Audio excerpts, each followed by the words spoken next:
Okay, good afternoon, or good evening, rather, to everyone. Thank you for joining us. Smudcast number 743. Hey, Gatekeepers, Warhammer is not for you.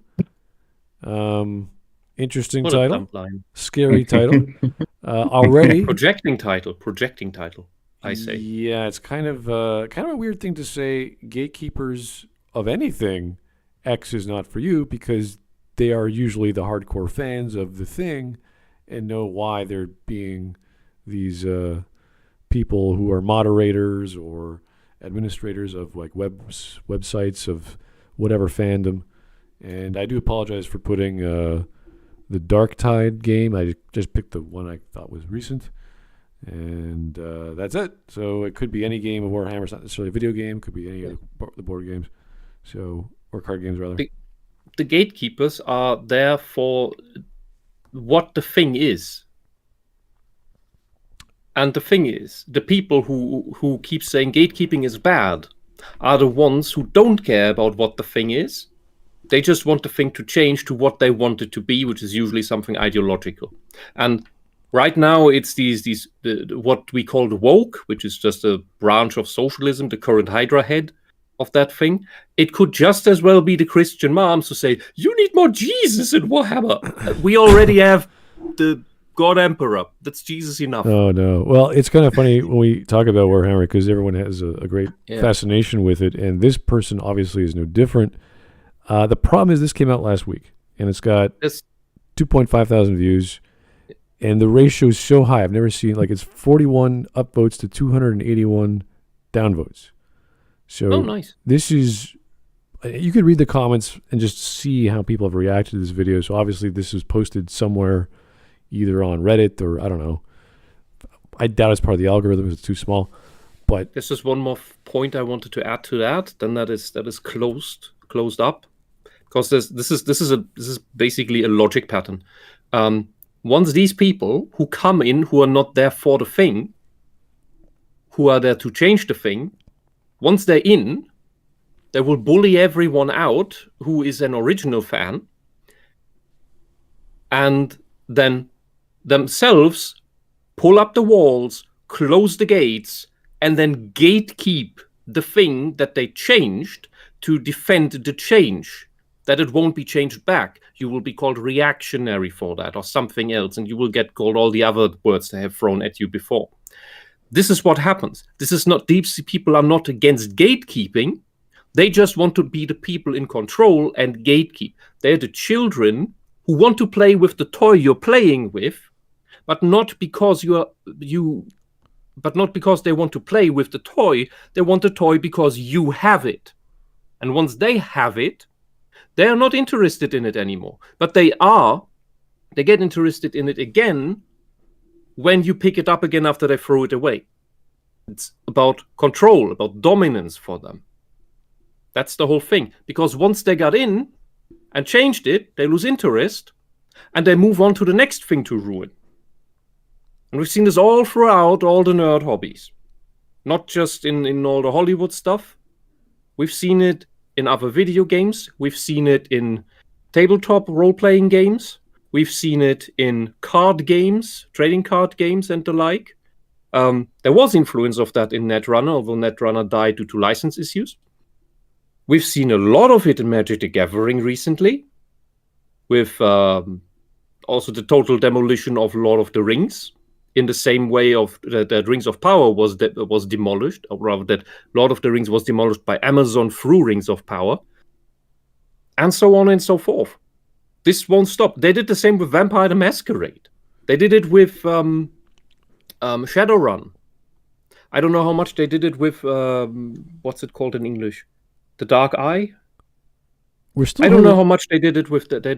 I don't know. I have heard bits and bobs, but I don't know any Dark Eye players anymore. We are still holding on to hope for whatever is coming out for Vampire Masquerade 2. And we get updates. I get updates every few weeks. They had to scrap that whole game, didn't they? I don't know what's going on. They got new developers, and they're giving all these, I don't know, diaries, whatever they do. They talk to the dev diary stuff. Dev diary? Yeah, it's kind of like like, wasn't this done like years ago? Like, what did these guys who just got hired, what had they been doing? And why did they change things? It's kind of awkward because we don't know where the old devs stopped and how these guys took over. So they're at least communicate. At least they're producing content talking about what they've done. But what they're showing us is like a 10-minute video or 10-second video on, here's the character. It's like, her name is Fire. You're like, ooh, and nothing. And you're like, that's it? And then the next week they'll have another one about the level design, and they might show another class or another background you could choose. So there's interesting things, but it doesn't feel. I want to know I don't want to know everything about the game in advance. Then it's not enough for you to make a picture of what, because we saw what was going to happen 2-3 years ago. Like, oh, this looks okay, and then nothing, and you're like, oh, it's dead. And then it comes. I have an answer to this problem. What? Okay. Just hired a company that made Paul World. Oh.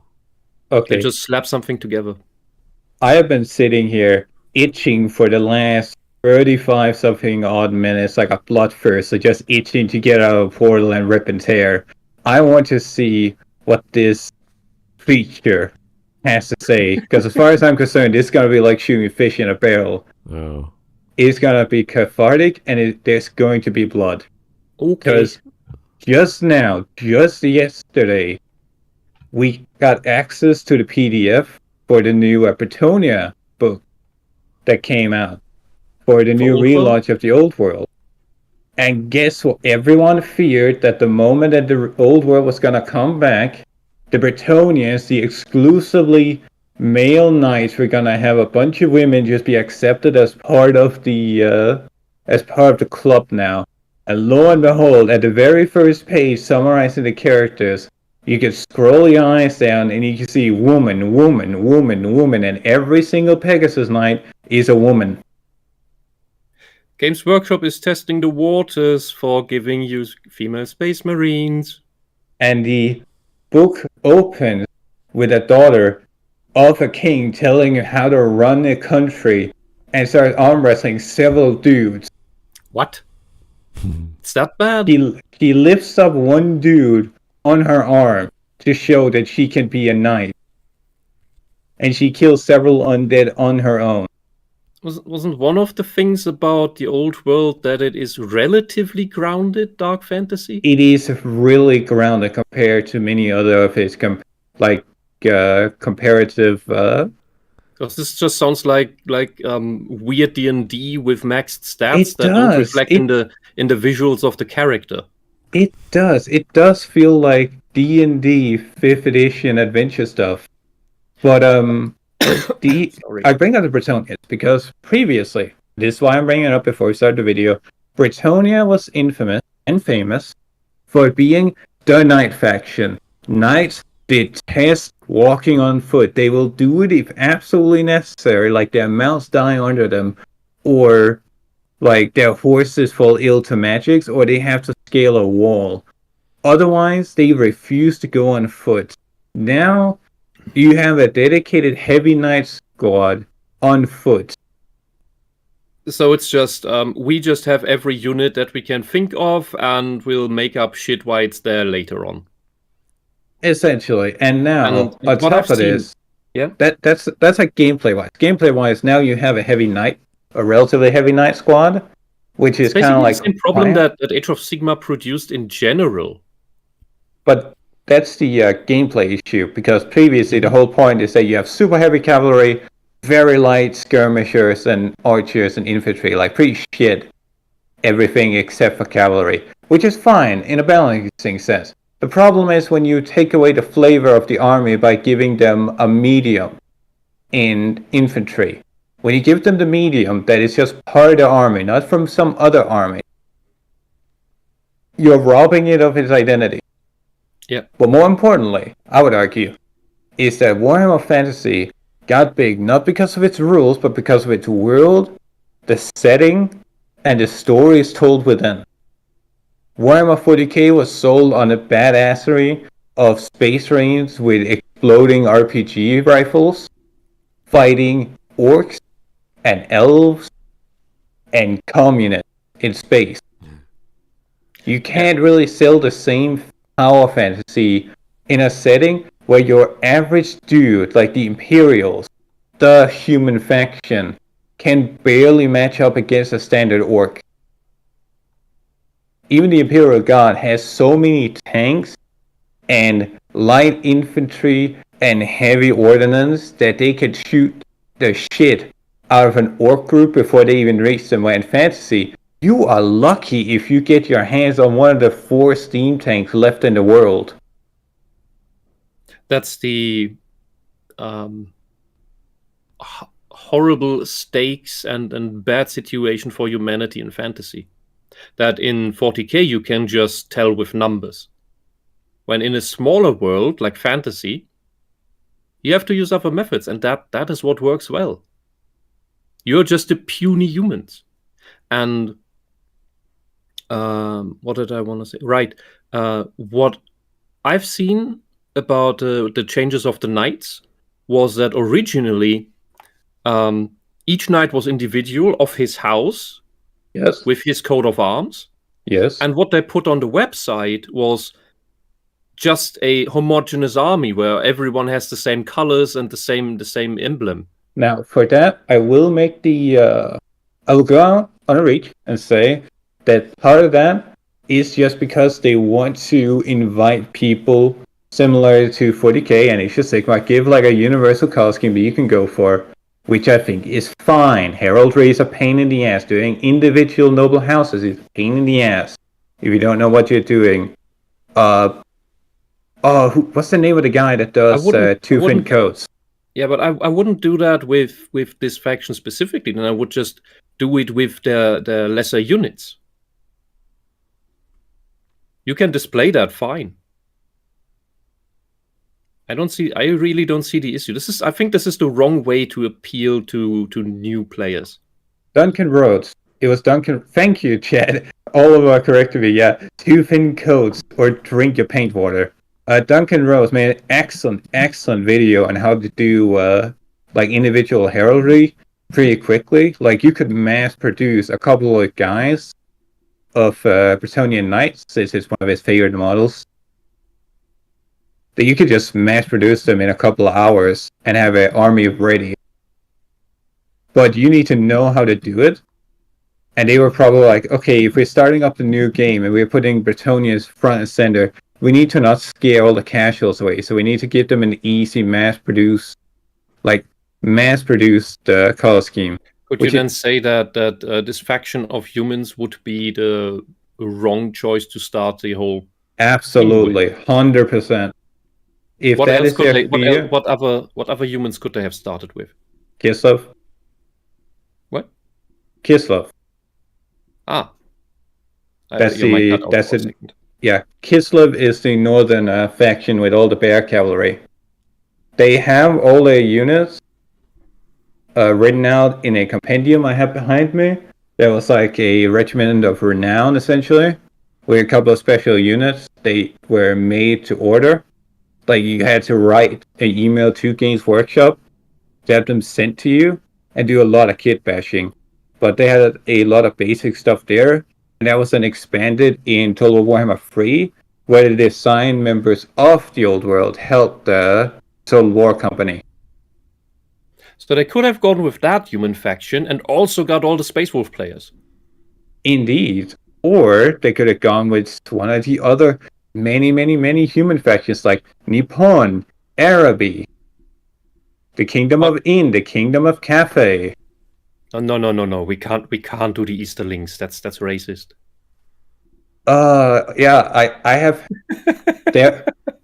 There was a time when I went on to, I think it was a WordPress articles written by an Arabian, I believe he was, who thought that Warhammer Fantasy was extremely racist because it includes character like Aladdin in the narrative. Oh, God. Yes, all the characters. Jafar is one of the big bads as part of the crusade Bretonia launches against Araby. Yes, because he is the Great Vizier. The Great Vizier is always bad because he wants to be Caliph instead of the Caliph. Yep. And he is the reason why they launch a crusade against him. Because he's like, evil Westerners, we're going to destroy you with our magics. And the Britannian Knights are like, you're cringe. We're going to kill you. Jafar is no good. And they use this, though they have refrained from featuring Araby as a fleshed out setting. Many of the most important orders in the Empire have their starting points in Araby. Like many of them came back from the Crusade and learned of the knightly ways from Bitonia.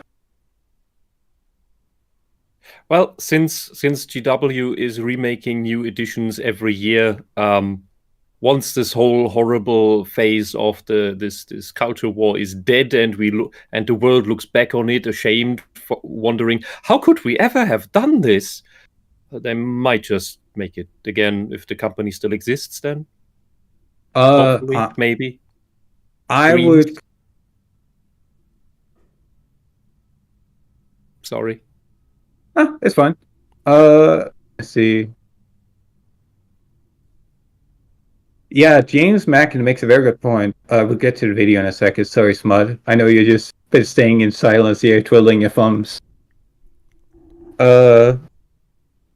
James made an excellent point, saying Kislev was very prominent in the initial advertising for the old world, but they've been completely silent on them. I suspect they got cold feet and then went to Britannia and Tomb Kings. Well, James, to that, I do have one point. Well, two, actually. One is that if we go back and see what they've actually shown us, is that a lot of the stuff they did was remaking the world to, quote-unquote, re-realize it, as it appears that a lot of the crew members that were on the old World of Fantasy got shit-canned. So they essentially had to scramble to get a new crew together to herald its return. So you get a bunch of ideologues, but also a bunch of people that played Warhammer Fantasy back in the day in on it. They have to work together. And with the launch of Total War Warhammer 3, and Kislev being one of the major considered factions, it was kind of obvious that they were going to be advertising the old world using their design ideas for that. But the problem is that on top of the crew being inexperienced, their warehouse got drowned in shit. Like the entire Warhammer warehouse got flooded. Was that the last flooding of the cellar or the one before? It was the one before, I do believe, that put a good long stop to any projects going on at the time, or at least extended them, such as what's it called? Epic 40K, like the new version of Epic 30K. The name escapes me because it's fucking awful. Yes, exactly. When you mention it, it falls off the brain. I hate that effect. Anyway, yeah, that might have been Legions Imperialis. That's the one I was thinking of. But yeah, that incident caused a lot of the productions to just not Legions Imperialis. Thank you, James. Yeah. So my theory that might have been the one. Sorry to interject. That might have been the one moment where the plastic models that GW makes might have had actual worth to them, because it set their production cycle back. Yep. So that is partly my theory as to why we didn't see anything for Kislev, is that they had to move all their shit over to new storage houses. I mean, they had to reorganize the entire thing, which is also why the warehouse has not gotten updated in the past year. Don't build your warehouses in flood areas, just like your nuclear power plants. But in addition to that, they have been pulling out all the old molds. Like, if you see the battle pilgrims in the Britannia box are still white metal. Oh, might that be why they use the shitty old stuff? That's what I think it is. Is that they are still reshuffling things, because Games Workshop is infamously and notoriously poorly organized. They have been too used to being just stuck in Britain, in the same place in Britain, since the 80s, and haven't really moved around. They've just opened more stores elsewhere with their own private reshufflings that are separate from the British corner. Whereas now they had to reshuffle it. Suddenly you realize, you can't get anything anywhere because everything starts in Britain, is produced in China, then gets sent to Britain, and then gets distributed everywhere else. I thought they still produce locally in Britain. Most of it got moved over to China. One of the big problems ran into with Curse City was that one of the Chinese factories they were dealing with, well, that deal fell through. So Curse City just got taken hostage by the Chinese. Which is why Games Workshop deleted all mentions of Curse City for a while. Oh, man. I only knew the printing of the books went to China. The production of those went completely over there. I didn't know that they also shifted the European model production over there. There's still some in-house... I thought they have that still on the continent. There's still some in-house production, but a lot of it is done in China, as far as I know. And that is what, especially with specialist products like Fantasy and specialist games like Aeronautica and Legion, like Imperialis and Titanicus, is produced in China. Okay. All right. Are we ready to go? Yes, this is all to say. The entire process getting into Warhammer requires you to be a bit of a zealot and or fanatic, so I am very curious to see how she's going to argue that these very same people that furiously defend Warhammer, the Warhammer isn't made for them. Yeah, fans are people who like the thing that is for what it is, not for what it isn't and offends them. That's people who, I think the term anti-fan was coined by someone, and that is what describes these people way more. They latch onto something, complain about it, want it changed to their specifications, and once that's done, they move on to the next thing. Just like you need more Jesus in your hobby. Why is there not enough Jesus in your hobby? Anyway, here's a rosemary. Sure. Okay. Anyway, let's get started. It's 11.5-minute video. I sped it up to 1.25, so we'll see how fast or slow she talks. And away we go.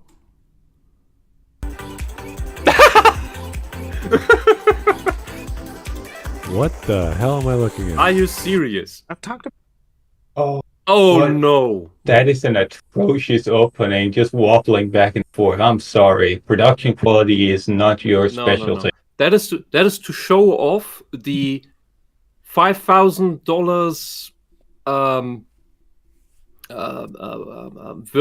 VTuber avatar thingy with the big boobs. And now we got the male voice for that. Man, why don't I do that? All these people do this shit and get their views for it. Why don't I do that? If you really want, I mean, it's your time, but I don't know. No, it's off-putting. Yeah. It's incongruent. It's wrong. Yeah. Anyway, at least there are voice changes out there. Use them. Oh God, confuse me even more. Anyway, let's go. About before on my channel, mostly about 40k because that's my preferred version. That's the one I've been collecting models for a while. But there's a lot of people. I wouldn't say a lot actually. It's a shrinking percentage of the Warhammer community that kind of doesn't understand Warhammer. They kind of don't have the media literacy. Really? And even media literacy. Really? You're going to use that word right off the first minute? Media literacy. Where'd you learn that term, sir? Ma'am? Where'd you get that? The model even has badly placed nipples on it. Oh, why are you looking at this? How is this? Come on, YouTube. Come on, VTuber. Come on. Puts out a statement denouncing that type. They. Wait, what? Let me rewind that. Percentage of the Warhammer community that kind of doesn't understand Warhammer, they kind of don't have the media literacy. And even when Games Workshop themselves puts out a statement denouncing that type of behavior. What behavior? Denouncing the behavior of fans not having media literacy, whatever the... when was this? I think this is referring to the very virtue signally statement they put out a few years ago. I know exactly what she's referring to. The slogan line of Warhammer is for everyone, except you, fascist. Wait a second. You are not welcome. So you are gatekeeping. How the hell you don't want a certain type of people there, and to that I will say, yeah, I don't like those guys either. I don't like the communists either. But I will say, if you are here to play, you're welcome. That's what you're here for. Yeah. Not having anything else. Keep your politics out. Don't bicker about. I want a big burly woman man with boob armor. Like, kit bash that if you must, but don't demand it be canon. Well, it's kind of weird to say a genre as extreme as Warhammer is for everyone. It's kind of like saying a slasher flick is for everyone. Nothing is for everyone. If you make something for everyone, it's for no one because it has absolutely no appeal to anything. A thing is defined by its boundaries. Everybody has different tastes. A lot of the things in Warhammer, I don't like aesthetically because I don't do well with body horror, which sounds very strange. Why then are you why are you even in Warhammer? Because everything is so fucking ugly. Well, there are things that don't fall into that. And if I can destroy those things with my shooty things, there's no problem. I don't need to dressing myself in other people's skin like I'm Hannibal Lecter to shoot at them. Yeah, I have shiny space robots that shoot disintegrator rays at your weird androidified homunculi babies that carry your ammunition and your holy scrolls because they creep me out, so they get shot down. Therapy. Yeah. I'm curious what else this thing, I'm gonna assume male, is talking about. Is like, okay, are you gonna get to a point? Because so far they've just quoted Warhammer is for everyone, but not even quoted, just alluded to. Because they didn't even have the balls to bring it up. This is the typical immature form of we assuming everyone knows what you're talking about. Like, assume that everybody can mind read you. It's not good style. Yeah, when you don't tell me exactly what you mean, like when you just tell me, Games Workshop doesn't like people that are illiterate, may I show you their dedication to audiobooks? It might still come. Well, I want to see the actual sentence or phrase that someone uttered saying that Warhammer is for everyone. I don't think they ever said that. They did. Well, I want to see it. They posted it. Do you want me to grab it? Please do. Yeah. I'd love to see it. Yeah. Anyway, let's keep going. They ignore it? Because, like, I've talked about Warhammer in the last couple months, and then I got comments on that video like, Warhammer is not for you, go back to My Little Pony, which is funny because I've never actually really been into My Little Pony. I've been into Warhammers for a long time.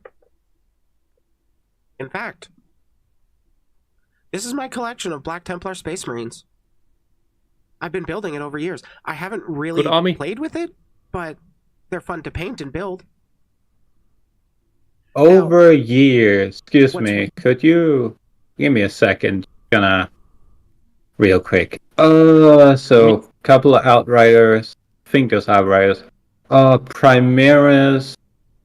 Terminators. I think those are old tacticals. So props to that. Reavers in the back. And what looks like a beak. No, that's a Assault Murray? Yeah, they all have assault jetpacks. Alright. seems to be a mix of Primaris and Old Boys. So, and what looks like the guy next to the Primaris on the left. Can't tell from the angle, but I think he has on a custom base. Like there's a little bit of dirt on top of his actual platform, and there's some spots of brown. So it looks like he's base. I don't think there's need to contest that statement because people. Well, I'm not contesting. I'm analyzing her army. Yeah. Okay. Because I haven't painted anything for 2 years and now started again. So I wouldn't call that painting for years. So maybe do one model a month or something. Works well enough. All right. Really, about 2 years ago? 3 years. Yeah, 2 or so years ago, on November 29th, 2021, Games Workshop actually released a statement saying hate has absolutely no place in our hobby. The origin of that incident was because at a tournament in, I believe, Spain, there was some edgy guy who thought he'd come with a Nazi army or have a Nazi He handle. called himself Adolf Hitler. Yeah, that's pretty obvious, I think.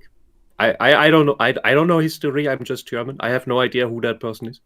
Right. So he We have called a very himself. bad school system. Yeah, he's called himself Mr. Friendly Swastika. And he rolled up with an all-Nazi army of guardsmen. Yeah, and what every happened was player. that everybody threw the game. Nobody wanted to play him, and that's how he got ahead. And then I think they threw him out then. The tournament organizers realized that our tournament, this guy is blazing through opposition because they just refuse to play his army. Because he made the opponent uncomfortable, obviously. I'd say the psychological warfare, it worked pretty well. Yeah, but the tournament organizers were not amused, and they went to Games Workshop. I was like, hey, what the fuck do we do here? What do we do when somebody does something that's technically okay, because it is a fiend army? If you want to have an army, yeah, but look. This is even GW went completely wrong about this incident, because yes, it's a themed army. If you want to allow that, if you want to have that argument, but the other thing is, he also used a very, very edgy handle on purpose. This was to rouse feathers, all deliberately about the point of the last century. And what you do is, and that's I would be surprised if that's not a thing in Spain, because it's a thing basically everywhere in the world. You use your house right, your host right, which is dismiss everyone who you want to dismiss. You don't need to give a reason. All right, Chad is saying that he called himself the Austrian painter. Two people have mentioned that so far, but yeah, still important to note that he essentially called himself Adolf Hitler. Yeah, but if you don't want to have someone in your establishment or at your event, you can dismiss that person without the need of giving a reason. That's at least the common thing in almost all places. If that isn't a thing in Spain, I would be very surprised. It is common policy in Games Workshop that they can dismiss you if they think that you are causing trouble, but I guess it was a specific situation.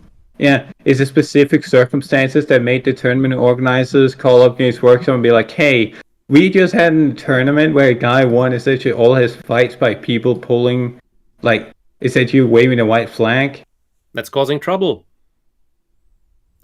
You could at least say it's emotional extortion in a way. It's a nasty psychological trick. And I will say I'm the weird one out. I would say, yeah, I'll play you, just as I'll play the rainbow colored Space Marine army with tacked on green stuff breasts onto the Space Marines. I will play because I'm there to play. You are there to play. If you want to be humiliated, okay, and maybe you win, okay. But I may not want to play you again. But I will give you the courtesy once. James brings up an interesting point that some seem to some claim that it's something to do with Spanish anti-political discrimination law, which I could see. And it kind of adds to our point that Games Workshop took one incident, and then posted this poorly edited, poorly written community post that didn't do anything. It just said, hey, Warhammer is satire, Warhammer is fascism, yada, yada, yada. And it didn't actually like a confused child flailing. Warhammer satire? Yes, No, that it's is not. a claim made in the article. Really? Yeah, because GW is now staffed with people who don't know anything about this thing, about their own product, and they don't really care. All right, well, that's another Okay. issue. That's why lots of the law doesn't make sense anymore. They don't care. Yeah, that's a weird thing to say. That this grimdark story is parody, or sorry, satire. No, we will Satire. come back to this every single time we cover people like this, because that will be that go-to, is that none of this is serious, none of this is unironic. All of these people killing themselves to save worlds is just Yeah. done ironically. Like, It's just comedy. When you think of actual satire, you think of them like like Fight Club having an argument against what is it? Masculinity. Well, not necessarily masculinity. They do it through masculinity or the observation of masculinity, but through corporations or consumerism. That's certain scenes in Fight Club. Well, there's- Fight Club as a whole is not a satire. A lot is going on, but yeah, they satirize the element because there's an argument to be made that this is a bad thing or this is a good thing in certain ways. With Warhammer, everything is bad. There is no silver lining. There's no moral. There's like, oh, this is a good thing. No, now here's the thing. There are morals. That's kind of why the Warhammer setting is so interesting. What makes it interesting is that their morals are skewed so differently Right. than our current reality. For example, they refuse to use nukes like 90% of the time because the nukes are even worse than they are in our world, because nukes in 40k are spirit bombs. So they destroy the planet. No, they don't destroy the planet. If you throw a nuke anywhere in 40k, those nukes were made to cause as much damage to anyone trying to retake that territory. So when you throw that nuke down, even 100 years later, that area is going to be radiated to shit, on top of being haunted by the actual souls of the people that were killed by the nukes in World War II Oh. and during the Dark Age of technology. Yeah, totally satire. Yeah. Okay. That is not how you do satire. That is They how you do horror. To go even further, the Inquisition has deemed it an inhuman act Huh. to use atomic weaponry. Yeah, that's for a regime that destroys entire planets. That is a tall order to call something that. All right. Let's keep going. An article, the Imperium is driven by hate. Warhammer No, it's not. is not. What the Imperium is not driven So- by hate. That is why not this article did not understand Warhammer, put out by Games Workshop that makes Warhammer. This article was complete schizoid madness. The Empire of Man, the Imperium of Man, is not driven by hate. It is driven by the need to survive in a galaxy that wants to destroy and corrupt it to the core until nothing is left.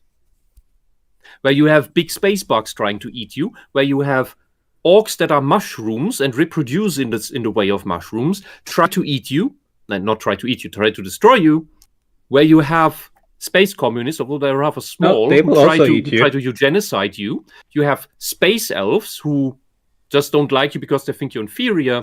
You have 60 million years old ancient skeleton zombie guys who have disintegrator weapons who just turn you to dust, that just randomly pop out of the ground because your planet happens to be one of their old tomb worlds. And you can go on and on. The dark rape torture elves that abduct people to rape torture you for as long as possible to appease their god so their god won't eat them. Yeah, it's just like, I don't know. I don't think it's driven by hate. Or where demons are real and exists to deliberately corrupt you in order to destroy yourself and everyone around you. Yeah, I don't think it's driven by hate. I think it's driven by necessity. And that is why this is such a harsh universe. Because the reason the morals in this world are so dark is because they're pushed to the brink. Everything is at the very edge of making choices for survival constantly. That is why it's grim dark. The setting coined the term grim dark. You cannot tell me that something is grim dark and at the same time satire, because then it would be funny and just funny. We make satire about Warhammer 40k. And how do you make satire about satire? How does that work? Yeah, that does not work. You cannot do that. For reference, to give an idea, just on the lowest possible level of how harsh 40k is, the most common animal that is fostered on an industrial level and consumed for meat is a grox. The grox is the size of a rhino and can kill 7 dudes before keeling over. And that's if they're lucky. Even with essentially super heavy weaponry like a last gun, which can cause a person to explode on impact if shot just on a medium setting. Not full power, mind, just medium settings. Even full power last guns bounce off of this thing. And they have to use hardcore drugs to put it to rest or make it at least calm down. This is the most meat. It is bad, but it is necessary. And it's also hard enough that when you cook it, eventually the drugs feed out the flesh. And it's much better than the other food stuff that is sold around the Imperium. So it's just the most efficient way to create enough protein in this galaxy for humanity, On a even though it's scale, so horrible to do. Yeah, because the other alternatives include grain, porridge, and corpse starch, which is produced singularly in Necromunda and shipped elsewhere to in extreme circumstances. Corpse starch is feces, blood, other excrements, and people. Human flesh, bones, whatever they can get their hands on. So it's Soylent Green but worse. Yes. Soylent Brown. Okay. Anyway, let's keep going. That's very, very funny satire. Very funny. To this day, we'll still claim that there is no satire in 40k. But let's see what Games Workshop themselves has to say. Like, I'm pretty because sure it's a brain dead Warhammer company. Community is run by So this Games is Workshop. this is a problem with these kinds of statements. It does not matter what the creator has said in relation to the object he has created. If I create a cube and I tell you I just made a geodesic dome, it's like, well, no, that's a cube. It has right-angled sides. It can't be geodesic. It's like, well, that's what it is. If I turn it on like a diamond, it's geodesic. Like, no, it's still a cube. So if J.K. Rowling 10 years after writing Harry Potter says Dumbledore's gay, that doesn't really mean anything. Exactly. It doesn't really matter what they say if it contradicts the thing they've made. So you can say all this crazy stuff if it doesn't reflect what's there. And there's multiple writers of all this work. It's not just one guy. It is hundreds of writers. Yeah. And they don't coordinate. Yeah, this is essentially as bad as how comics were in the 70s and 80s. When they do that and they make their own story up, they can point to that story and say, yeah, this is what I did. That's great.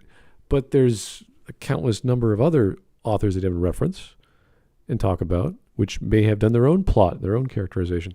So maybe they're referring to one story. I don't know. But that doesn't account for everything, which is this giant gamut of horrific war happening across the galaxy. Also, the claim there is no satire in Warhammer is a nice straw man, because yes, there is satiric elements in Warhammer. There are novels that are just satire of other mediums put in 40k. For example, The Last Chancers, a quite famous penal legion, is just a Dirty Dozen reference. You can make the argument that the extensive, ludicrous, unbelievably, what is the word? Continental drift speed, bureaucracy of the Imperium, that you can interpret that as a satirical element in a similar vein that by a factor of probably 113 times better, Stanislav Lem did it. But that doesn't make the entire thing satire. It's just you have this one aspect. But then again, is that satire or is that just a description of how it would go in real life? Because you have a galaxy-spanning empire that cannot communicate instantly. It can communicate faster than the Necron did during their reign 60 million years ago, when they didn't have faster than light travel, which you can imagine makes for a very slow bureaucracy. How that even works is beyond my comprehension. But the Imperium of Man, yeah, it'll take forever for a message to get from one place to the other. It's basically the problem that the Roman Empire had. Until you heard what happened in some province in at the other end of the near the equator, and then it needs to get through the bureaucratic process in Rome, and then be discussed, and then a decision made, and a plan made, and then put into action, and then send some messages or troops there that you gather from somewhere that hopefully are still where you thought they were 2 years ago. That's not satire. That's just history. All right, here's Legacy's super chat. Thank you, sir. Wisp, be careful when you say orcs. They'll mistake them for black people because these people are superficially stunted. Okay. They're also overtly racist, but don't realize they are. Although this person hasn't made that claim yet. We've had this problem in other stories, other IPs that you can't do this and like D&D. But smart. That is why in the Lord of the Rings Magic the Gathering set, they made Aragorn black with dreadlocks and the Easterlings pale white. Huh. Okay. Yeah, Ratman too are white. Yes. All right. Anyway, keep going. Here we go. The evil guys. There's very little that is 40k that does actually in it. Anyways, there are no goodies in the Warhammer 40k universe. None. Yes, there are. Especially not the Imperium of Man. Yes, there are. Please tell. Okay, just off the top of my head. Cyphers Kane. Gaunt, of course. The Emperor himself is a pretty cool guy. Up until he's a cishet white male, and he's tall, right, and domineering, and raising worlds, and telling his people to kill all the Xenos. Sorry, continue. The other one that always gets brought up, and it's funny that what's his face? She mentioned Black Templars, right? Yeah. What's the name of that chaplain? Why am I blanking on his name when it would be most important? Grimaldus,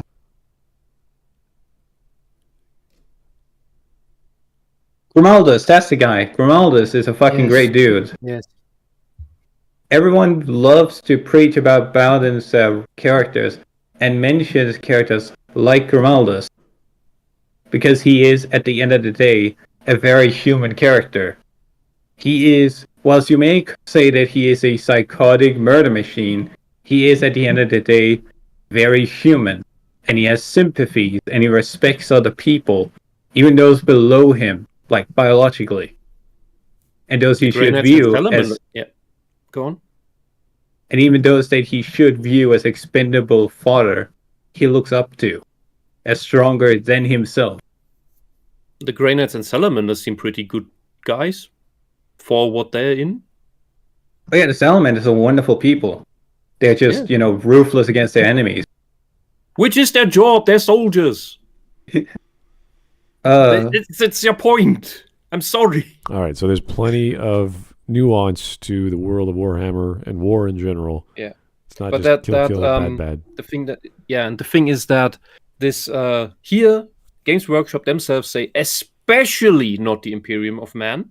When you say it like that, that implies that the other factions are less bad than the Imperium of Man. Yeah, I think the Imperium of Man is the one that actively fights the Chaos Gods. Yeah, I don't know too much about the stories, but I know that out of all the others, they're the least crazy, the least I would say the least. The elder murderfuck tortured a new Chaos God of excess into existence, which, well, more or less destroyed the galaxy, ripped it in half, and made demons randomly appear wherever.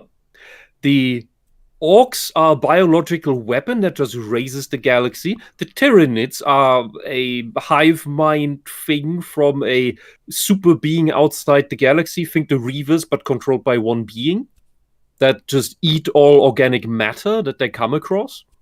The Necrons are a 60 million year old race that was mind uploaded into robots, most of them having their personalities erased, that enslaved their star gods that initially enslaved them, and are now waking up again and just want to take back their old turf that you young ones there encroach upon. And they will disintegrate you on sight. Then you have the Dark Elves who still adhere to the Dark God ways and try to murder, torture everyone they can get their hands on in order to appease the gods. No. Correct me, please. I'm very paraphrasing. I'm paraphrasing a lot. Yeah. Just one thing. The Dark Eldar are worse than the Chaos people. Because the Chaos people do it to please an ethereal deity. The Dark Eldar do it to please themselves, to keep themselves alive, because they feed off of suffering. Mm-hmm. They don't kind of what I wanted to say, but they don't have a god they please. They please essentially just themselves. They're the ultimate anti-Christ like civilization.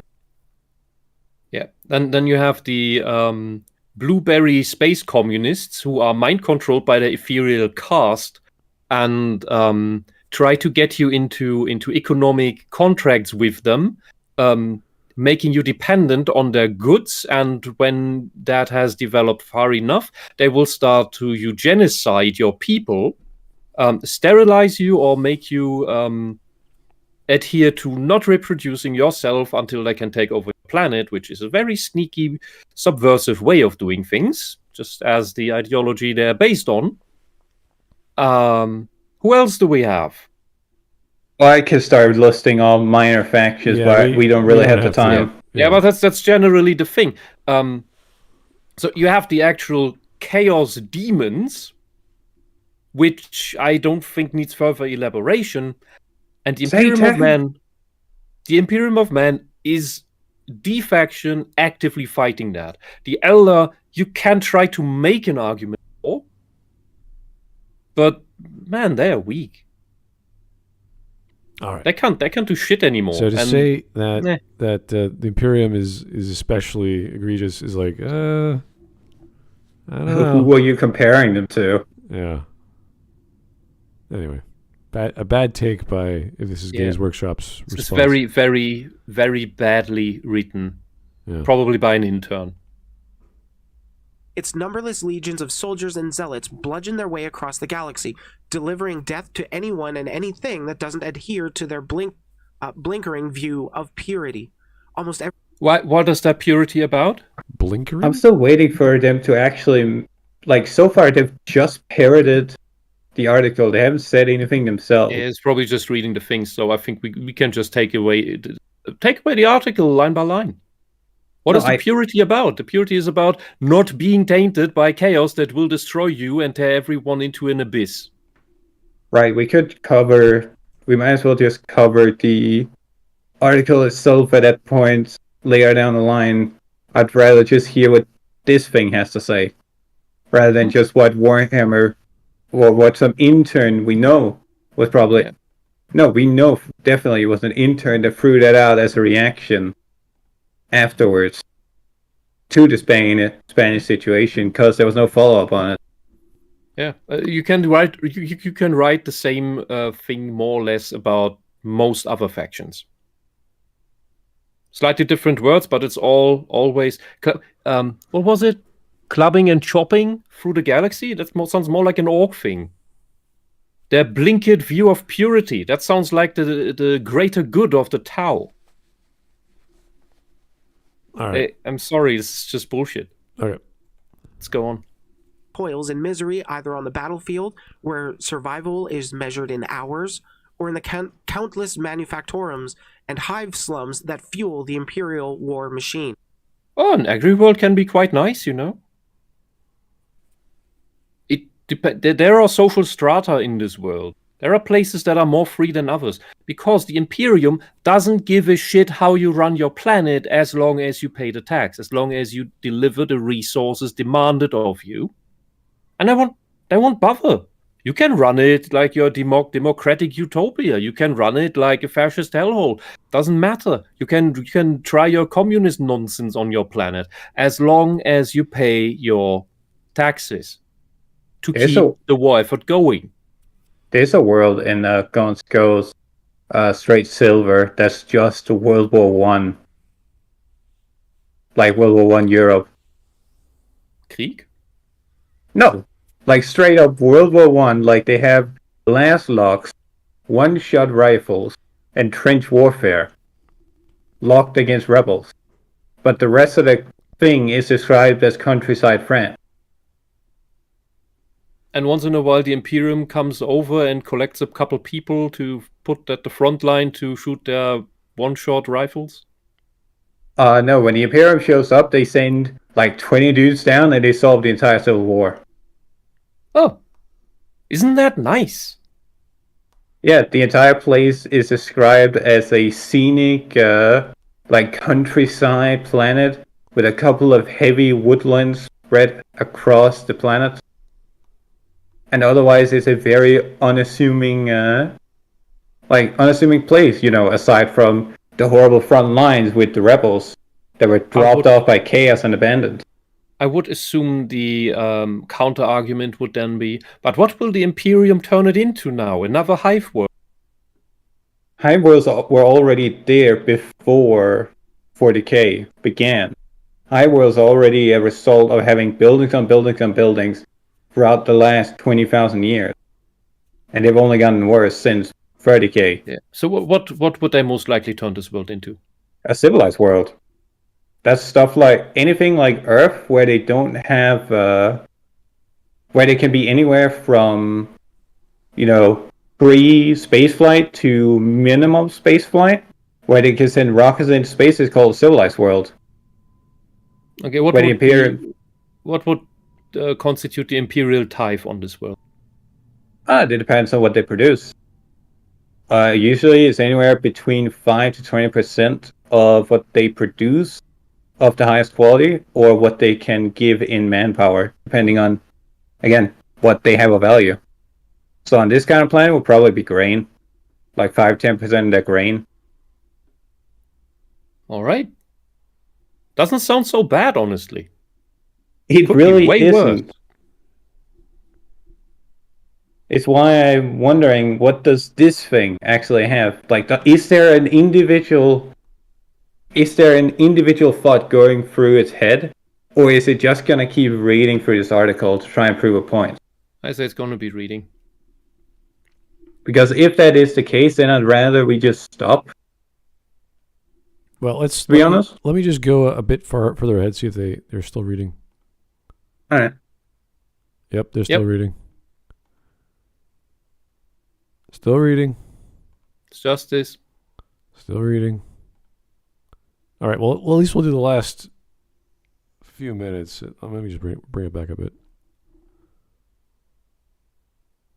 Okay, so roughly 2 minutes left. The last 2 minutes of insanity. Hooray. Yeah, I don't think we need to listen to someone read this bizarre article, so there's no point in listening to that. Okay.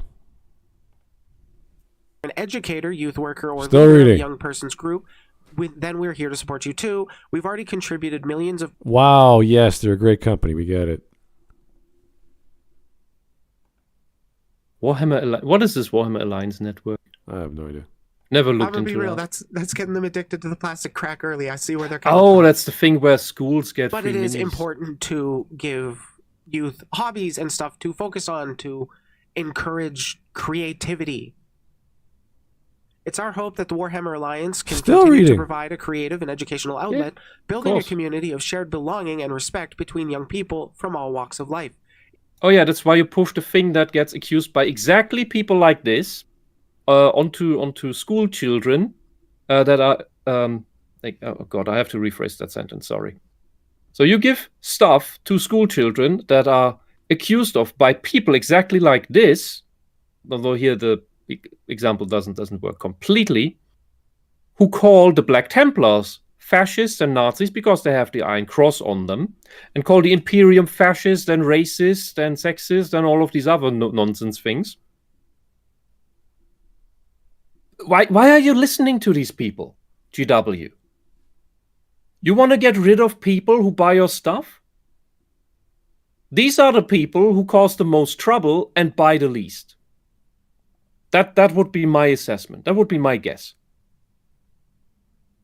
Because of all the people I've met in this that actually play, these are the least in numbers.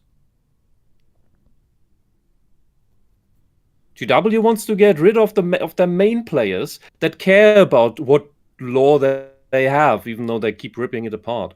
That's what I don't understand about this company. But then none of the decisions this company makes make any sense. So I don't know. I don't know. Remember I when want we to like Warhammer.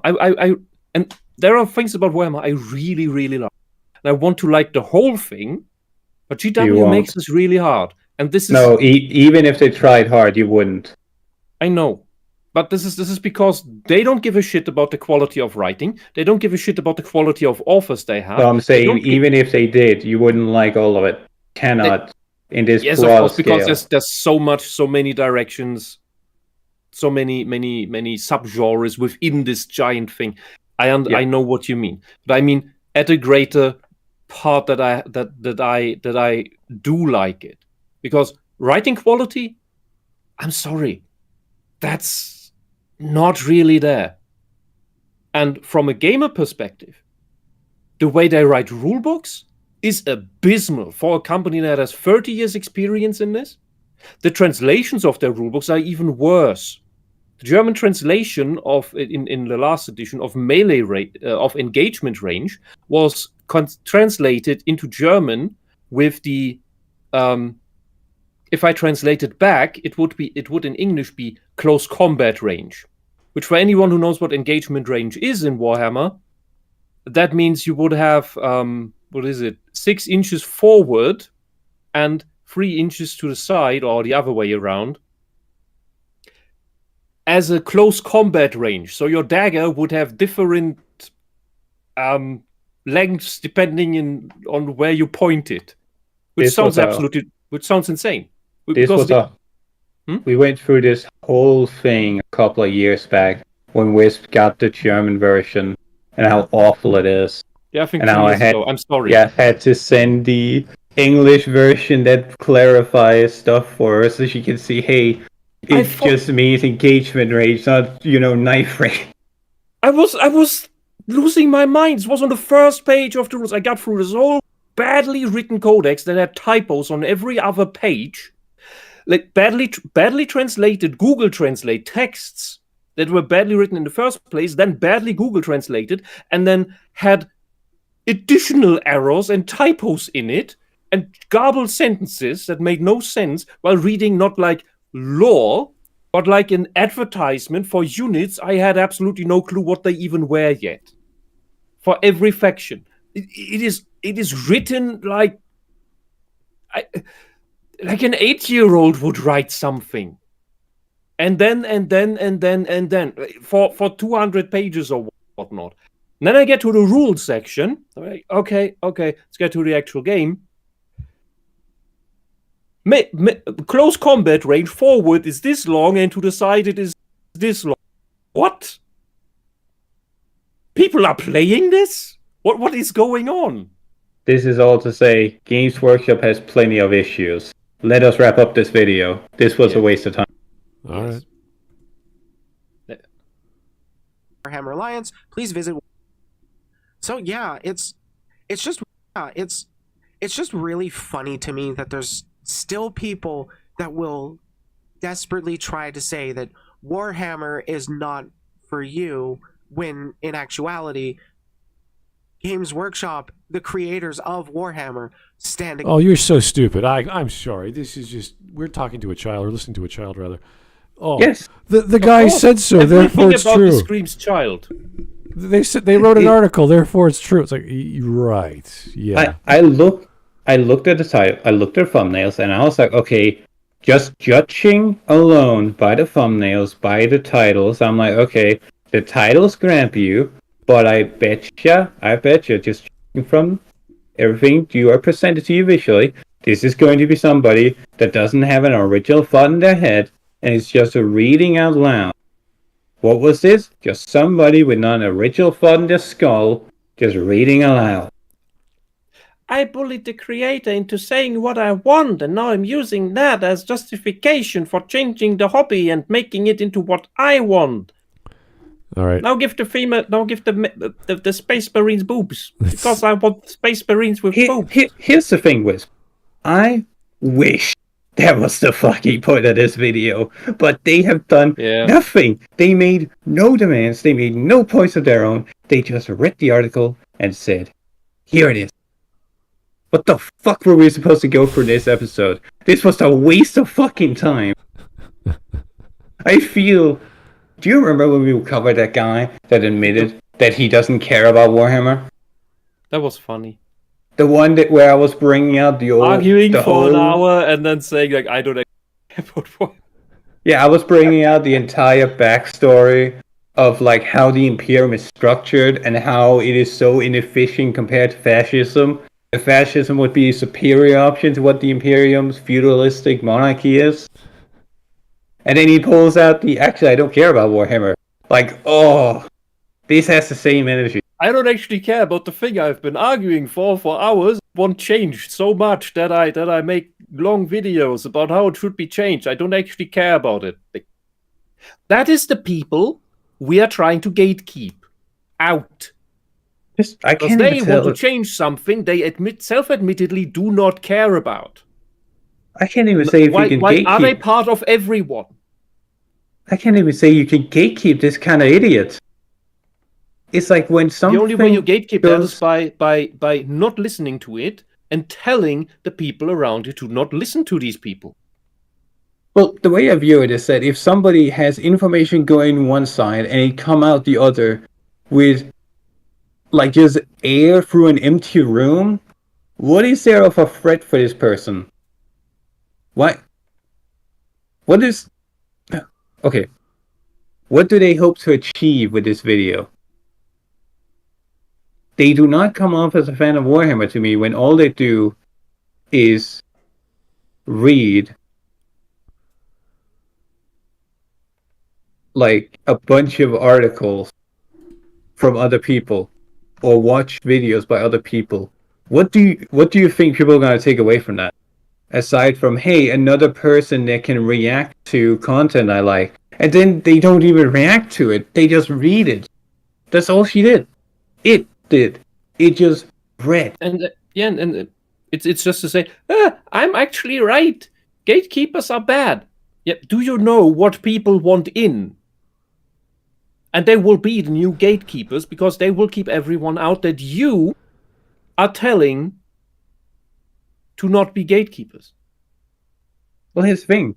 Here's my... When you replace your original audience, you will lose not just your original audience, you will also lose that new audience you're trying to pander to, because that new audience doesn't actually care. Well, here's my thing. I don't even think this person is good enough to be preaching to the choir. Yeah. She can't even preach the doctrine. She just read the article. There is no argument being made. Yeah. It's just, hey, look, they posted the article. Why do you disagree with them? Yeah. The thing is with this case specifically, because we only know this one video, we don't know the actual position of this person in regards to all these demanded changes of the setting. Because they didn't say anything on their own accord. They just read the article. And that is my ultimate point. Yeah, it's just gatekeepers are bad. That's at best, it's ignorant. And all that makes this person is a useful idiot. Pushing the agenda without even being aware of the agenda.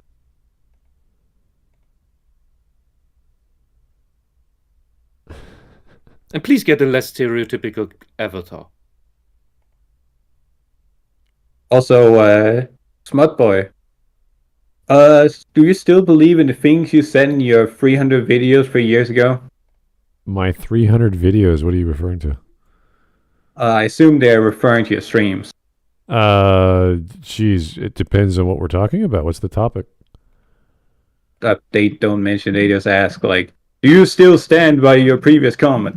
On what? I've said lots of things over the years. You have to be more specific. That's a satirical, rhetorical question. It's about it's a reference to socialists asking you, do you still stand by the thing you said when you were 13 years old? Oh yeah. Oh, the tweet I made 10 years ago about wanting to beat the shit out of some PhD art teacher who called all art from the Renaissance porn. Yes, I still stand by that. I would probably. You said the N-word. You said the N-word when you were 8 years old. Do you repent? Well, there's some things I get angry about. If you're going to call the greatest visual artists of Rome or Italy or whatever time period that Italy was of history, like, you don't do that to people. Like, there's certain things you don't say to certain cultures. Like, your pasta sucks. It's like, excuse me? Are you referring to the Italian culture? I just came from a pho place today, or pho, whatever you want to pronounce the word. Noodles weren't so good. Now, I grew up on noodles, the best kind of noodles, the Italian kind. So I know a thing or two. I've eaten all kinds of different flour that were made into noodles, thick noodles, big noodles. We have stupid-sized noodles in Italy called pappardelle.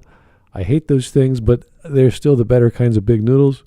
So name all the Italian names for noodles. There's dozens, if not hundreds. I can't possibly. Like, spaghetti is like spa, and then there's 30 versions of that.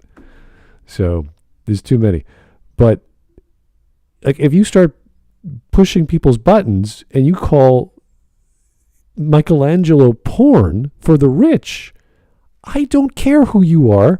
We're going outside and we're going to have a fight because you're beyond reason. It doesn't matter how drunk I am. If I'm drunk, I'm probably not going to fight because I'm pretty chill with beer. But that's about the only thing I've really said that really, I just cannot, like, it just grated on me. And that was on Twitter. It had nothing to do with my videos. It was some stupid old lady from the UK. Anyway, I'm going through the memes because there's so many, and we're just going to stay here for all night just talking about memes. So. Yeah, this was sad. It was a pretty bad video, yeah. Also, somebody in the comments saying, good job talking over the memes. Yeah, sorry. Well, there's so many. There's so many which, yeah. And they're good memes. They're actually pretty good. So if you guys want to check them out. I would have been fine taking the whole article apart as well, but that would have taken 3 hours at least. The thing is, I can throw it into. I don't think it's necessary to tackle the article. I do want to apologize to everyone that posts in the memes because I'm scrolling through them and they're pretty fucking good.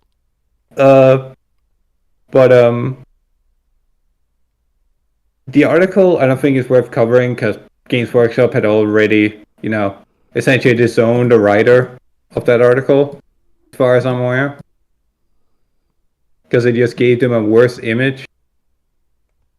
And the thing the Games Workshop cares the most about is, like, the opinions of investors. And the thing investors want is people to talk positively about the thing they're making, especially when it's a cash cow. And when they're telling them that the thing they're spending money on is bad, and they're bad people if they like them, is not good for business.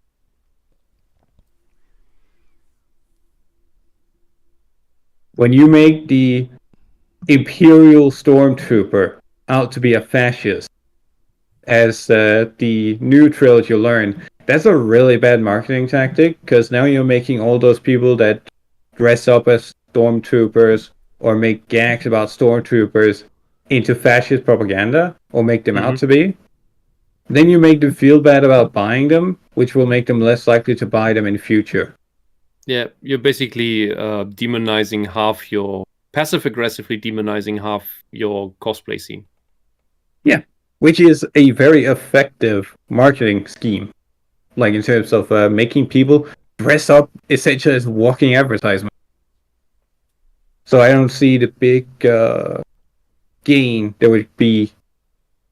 I don't see the big gain from covering the article itself, and I feel like this video, had I spoiled myself and looked through the video, I would have just said, no, we should not be doing this video. Yeah, it said that you guys actually enjoy the content, the stories, the characters, the games. And there's so much to pull from, like the EU for Star Wars or Star Trek. There's all kinds of novellas and all kinds of books to work with. Yes, you get different writers doing different things and rewriting things, and some of the publishers are like, okay, we can't do that because that changed what we wrote about in the lore from wherever. Although sometimes the Star Trek creators are like, yeah, you're allowed to flesh out this race because no one ever touched them and probably no one ever will. So let's use that. And I remember that with Peter David when he was writing the Star Trek novellas. He was asked, can I do this with the Betazoids? He's like, yeah, sure, go right ahead. We have just limited lore, but you could do the rest. It's like, thank you. And that's what they did. So it's great when you're allowed to flesh out worlds, but there's so much in Warhammer that even to know, like to read all the books would take years and years. We're talking like several books times 10 at least of, let's say, the Lord of the Rings size. There's so much material to go through that for me to start reading it, I'd be like, okay, if I really want to do this, like to get into this, I would have to play the game. Say, do I like the game? Yes. If I like the game, I'll read the book based off the game. And then, if I like the book, yes, I'll have to keep going until I say no. And then I'll stop until one of you guys say, oh, you got to read about the Tau. You got to read about this. And that might I would never force you to read Tau. Don't think that badly of me. Okay, like that. Like these are the kinds of things. Well, I love these groups. I love this faction. It's like, yeah, that's what people love about all kinds of role playing. And to suddenly say that it's for everyone is kind of like saying, well, romance is for everyone, right? Or any genre is for anyone, which is it's not. I would simply say it's for everyone who's positively interested in it. Pretty much. If you're interested, that's what it is spelled out. I'd recommend Astartes to anyone that's interested in the aesthetic or the like the themes going on. I'd never recommend it to someone that's into romance. Oh yeah, crime. Remember that crazy blimp of Trump with the emperor. Like he was the giant emperor and he put his face on the emperor. The artist who made that didn't even understand what he made. I know. Everyone's like, this is amazing. This is hilarious because it's obvious, it's a political message, but it was the best advertisement for Trump. It wasn't critique of him. It was so funny to see that. Oh, you display Trump as the savior of humanity. You know what's even better? The one that was right behind him was apparently a depiction of Slanesh as Hillary Clinton. No, I gotta see that. No way. I gotta see that. I have not seen that. I have not been able to find any source that shows the images of it, but everything I've heard from it is people on the ground were saying, oh yeah, there was a depiction of Hillary as Slanesh, but the God Emperor meme picked up all the slack for that presentation. Did the artist lie about what he made? To appease the media? I don't know, but what I think is amazing is really just Warhammer is such a relatively universal thing Like, it has very universal themes of survival and gritty, everything against you. Well, that's what you get when you throw absolutely every sci-fi idea and IP that has been made into it and try to make a somewhat coherent galaxy from it all. Yeah, and the fact that they managed it, like, even to some degree, is amazing. Yeah, I mean, they could make it wonderfully, they could make it beautifully, if they only cared. But it still works well enough. But yeah, and what is this galaxy where you throw in the xenomorph, the predator, the racist space elf who calls humans monkeys? Like, so the humans are the racists, but the elves call us monkeys. Come on. They not only they call us monkey, they also view us as monkey and consider mating with one bestiality. Okay. Well, anyway, guys, hopefully we'll have a more... I wish you hadn't wasted the memes. Well, you guys kept going. I'm not going to stop you. So anyway, hopefully... They were great. Wait. I have one question to end this on a really positive note. Lalle, what Warhammer authors would you recommend? Oh. Dan Abnett. Only that one? Dan Ablett? Dan Abnett. Appnut. Yeah, Okay. Abnett. Oh, okay. That's like the go-to guy.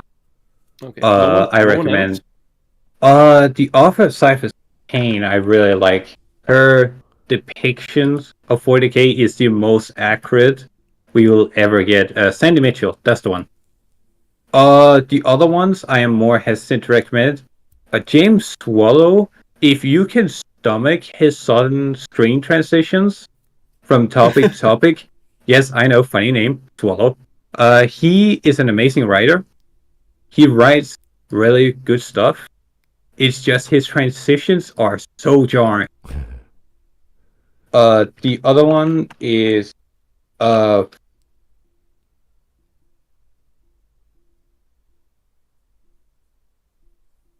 what's the guy? Gav Thorpe. Gav Thorpe he writes excellent lore. His actual narratives are pretty cool. He is a dry as fuck writer. If you can something for me. If you can stomach a potentially boring author, I would say give Gav Thorpe a check because he writes really well. Probably my second favorite author, debatably favorite, just for consistency, is Andy Chambers. He is one of the oldest people in Games Workshop, and he wrote some of the most important cornerstones of lore about the foundational mythos of 40k, including the Mechanicus and the Necrons. Nice. And he also has you can look all of these guys up. For example, Andy Chambers wrote all of the Dark Eldar books, if I remember correctly. Yeah, he has an omnibus called Path of Dark Eldar. Excellent books. I can hesitantly recommend Aaron Dembski-Bowden. He is a shithead in real life. Like, he's a fucking dumbass. Don't go on his Twitter. His lore is fine. His characterizations are good. Like, I really enjoyed them. He just cannot write a normal person.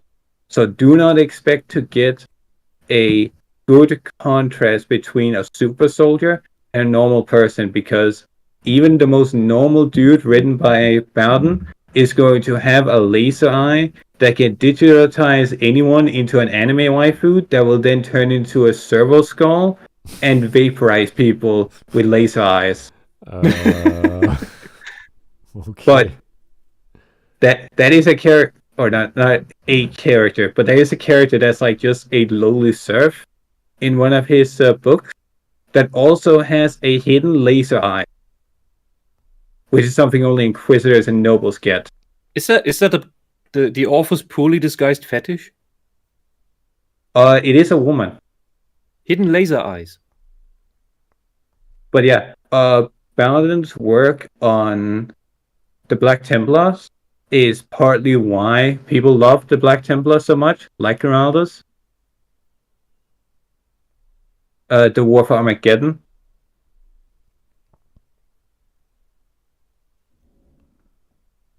Give me 1 second. I know the book. It's literally just called Armageddon by Aaron Dembski-Bowden. Hell's Reach and Blood and Fire. It is probably one of the best Space Marine books we will ever get. Just because it is so tightly written. And it was so influential that there was a series made about it by, I think it was like a one-man team that made an entire movie out of it with voice acting and everything. The one that started Black and White? Yes, that one. Excellent stuff. Another one I can hesitantly recommend for more of a... this is what I was talking about, is that there are satirical elements, there are quote-unquote funny elements of 40k, is The Emperor's Gift, a Grey Knight novel written by Bowden as well, that contrasts a femme fatale Inquisitor with the stick-up-the-ass Grey Knight. So you got this really sexy lady always hitting on the Grey Knights, and the Grey Knights are incapable of feeling aroused by her and acknowledge her advances, but they do intellectually understand that she is beautiful, and it makes for some really funny conversation. Nice. The other ones is, there's one more I want to recommend. That's the Warhammer Crime books, and those are not really author specific. They're more like compilation. They're just noir stories within 40k. Yes. For Chris Wright is one of them for Bloodlines. That's what I wanted for Star Wars. Stuff like, but yeah, a lot of authors in 40k mess up because they try to tackle 40k in all its grandness, and they can't pull it off. They cannot. But a lot of them do really well with interpersonal drama with just a couple of dudes. So anything from the Warhammer Crime series, read it. It's some of the best stuff you're going to read from 40k. Flat out. Okay, I did ask the question because there are so many books about Warhammer, in Warhammer, that anyone who wants to look into that vast library needs some direction. Right. Because there is absolute trash in there that should never have been published. Absolutely.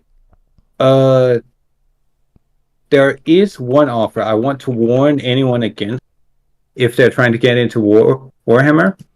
That is, if you see the name Guy Haley on any book, regardless of the book, stay the fuck away.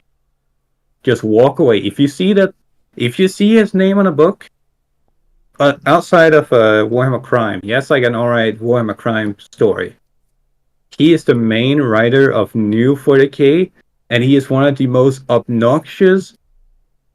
He is a Reddit atheist. You cut out there. Guy Haley is a Reddit atheist. I've never heard of that. With a fedora head?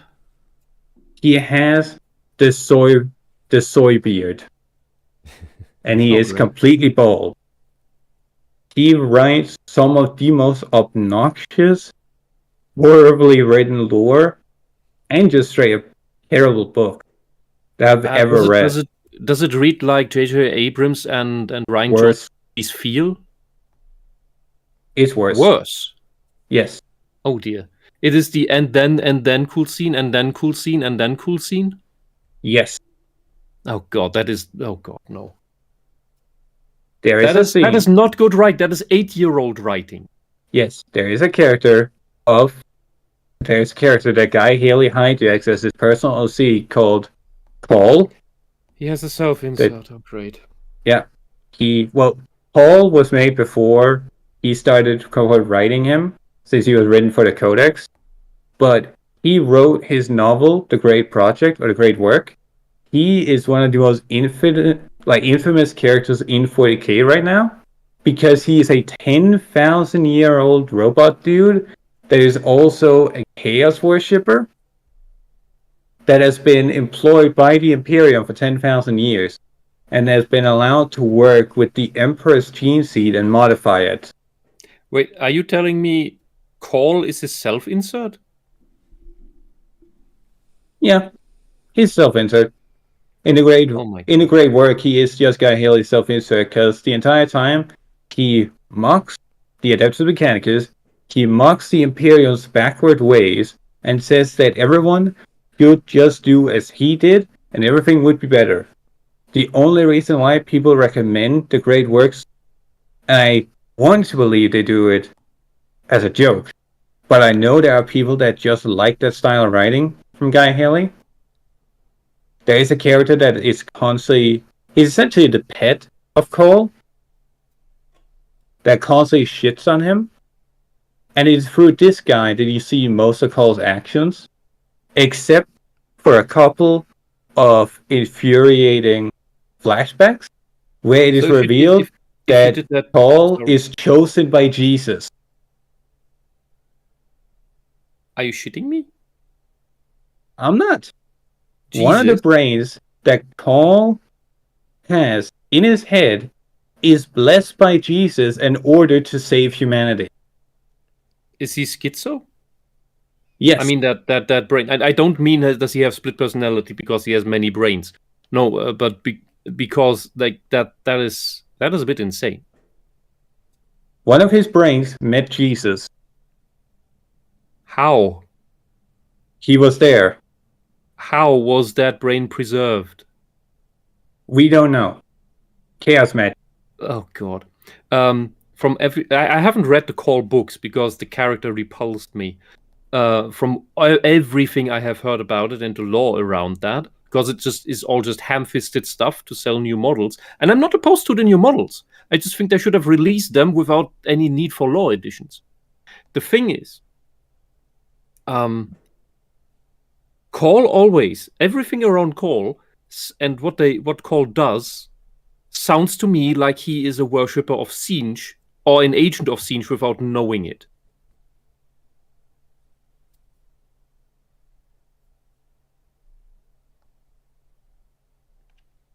I'd be willing to stretch my imagination. Because everything he does is for progress. He's pushing progress, no matter what. He breaks every boundary that he can for his personal goal and realization of improvement and or self-improvement. That's just Singe. And he even what was it? Did he not also accidentally build an AI, which is kind of the very reason why technological progress is heretical in the Mechanicus? No. No? Am I misinformed? Are you referring to Cole? Yes. Cole does have an AI, but it is not the reason why the Mechanicus are against AI. That's like one of the oldest pieces of lore is that AI just turn evil. Yeah, and that's why they are against AI. Yeah, which Cole thinks is fucking stupid, because his AI hasn't attacked him yet. Yet. That's the entire point. Yet. Oh yeah, and before... That's what I meant. This is just like, he breaks every rule. He should have been shot a long time ago. Should. Haven't. The last offer I want to recommend, and this is another one that's pretty good. Well, I say pretty good, really good. Nate Crowley. You'll find him if you look up Necron books. He wrote the Twice Dead King, Ruin, and Reign. I think it's supposed to be a trilogy. I think It there's is. supposed the third one to come out. And I have to admit, I have read very little of the books yet. I am still painting my Egyptian space terminators. Wait, those takes are up all my time. Anyway, guys, we've been going on for a good 20 minutes talking about Okay. random topics. Thank you for attending. It's more interesting than the video. It's more informative than the video, at least. That's not. Yeah. But yeah, keep giving us suggestions. Try and give us something to work with, hopefully, next time. This was, I mean, just by the ratio alone, we knew it was going to be bad, but this was just nothing to latch onto, unfortunately. But thank you for your time. Keep the suggestions coming and the voting going. We'll talk to you soon. Have a good evening. Bye-bye.